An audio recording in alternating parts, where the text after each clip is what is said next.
এই মেয়েটিকে দেখে অবাক হয়ে গেল। আমি ভাত খেলে আমার মা ছোট বোনকে কি খাওয়াবো? সে ছেলেটির হাত ধরে বলতে লাগলো, তুমি যে আমাকে পছন্দ করো, তাহলে আমাকে কি খাওয়াবে?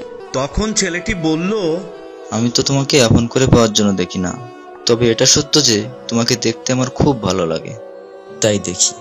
মেয়েটি ছেলেটির কথা শুনে নির্বাক হয়ে তাকিয়ে থাকলো। সে বুঝে গেল ছেলেটির চরিত্র এমনকি ভাবনাও সুন্দর। সেদিন মেয়েটি চলে গেল। বাসায় গিয়ে রাত্রিবেলা মেয়েটি অসুস্থ হয়ে পড়ল। তখন মেয়ের বাবা ফোন করে তার আত্মীয়ের এক ছেলেকে, যার সাথে মেয়েকে বিয়ে দেওয়ার জন্য সে পাগল।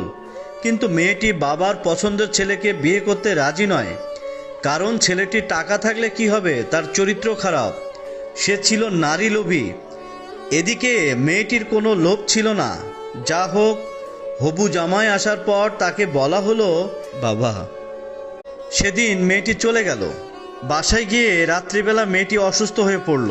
তখন মেয়ের বাবা ফোন করে তার আত্মীয়ের এক ছেলেকে, যার সাথে মেয়েকে বিয়ে দেওয়ার জন্য সে পাগল। কিন্তু মেয়েটি বাবার পছন্দের ছেলেকে বিয়ে করতে রাজি নয়, কারণ ছেলেটির টাকা থাকলে কি হবে, তার চরিত্র খারাপ, সে ছিল নারী লোভী। এদিকে মেয়েটির কোনো লোভ ছিল না। যা হোক, হবু জামাই আসার পর তাকে বলা হলো, বাবা, এখন কোথাও কিডনি মিলছে না, তুমি যদি একটা কিডনি আমার মেয়েকে দিতে। তুমি তো বলছো আমার মেয়েকে তুমি অনেক ভালোবাসো, তাকে পেলে তুমি ভালো হয়ে যাবে, তাহলে আজ পরীক্ষা দাও। তখন ছেলেটি বলল, আমি আপনার রোগগ্রস্ত মেয়েকে বিয়ে করব কেন? আমার কি সুস্থ মেয়ের অভাব আছে নাকি? এই বলে ছেলেপক্ষ চলে গেল। বাবা তখন কেঁদে কেঁদে মেয়ের কাছে গিয়ে সব খুলে বলল।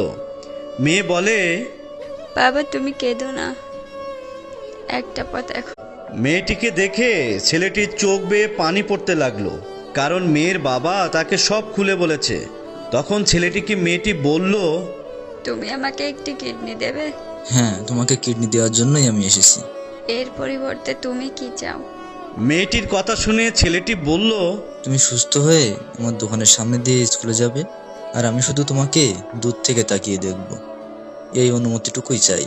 ছেলেটির এই কথা শুনে মেয়ে এবং মা বাবা দুইজনই চোখের পানি ধরে রাখতে পারল না। অবশেষে মেয়েটি ছেলের কাছে এসে দুটি পা জড়িয়ে ধরে বলল, এই জীবনে তোমার থেকে আমাকে একমাত্র মৃত্যুই আলাদা করতে পারে, আর কেউ পারবে না। আমার কিডনি নষ্ট হয়নি, এসব ছিল আমার সাজানো নাটক। আমি যা ভেবেছিলাম তাই হয়েছে। তোমাকে দেখেই বুঝেছিলাম একমাত্র তুমিই আমার যোগ্য। বন্ধুরা, এই ভিডিও থেকে আমরা এই শিক্ষা নিতে পারি যে সন্তানকে বিয়ে দেওয়ার আগে